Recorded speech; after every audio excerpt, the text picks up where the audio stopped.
Inšpektorji so zaključili preglede delovnih zapor na avtocestah in hitrih cestah. In kakšne so ugotovitve? Je za približno 50 nesreč, ki so se v dobrih 2 mesecih zgodile samo na delovišču pri Postojni, kriv Dars, ker je neustrezno pripravil zoženje? So vozišča res preozka? Več Rebeka Tomadus.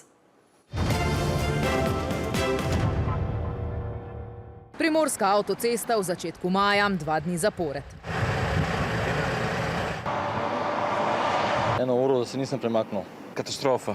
Zdaj, kako tu pomagati, nisem jaz upravna oseba oziroma strokovna oseba, ja, ampak tukaj bo treba nekaj narediti. Ne? Promet je obstal za več ur.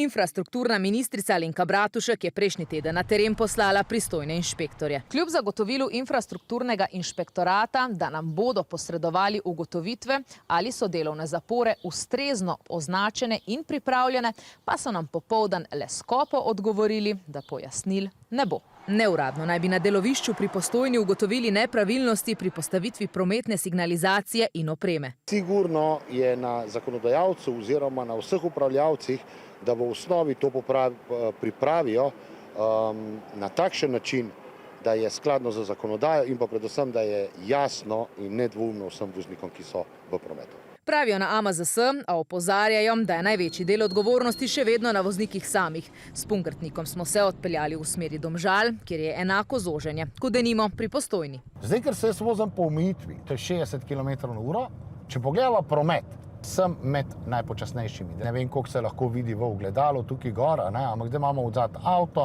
ki je definitivno na prekratki varnostni razdalji. To je dokazano.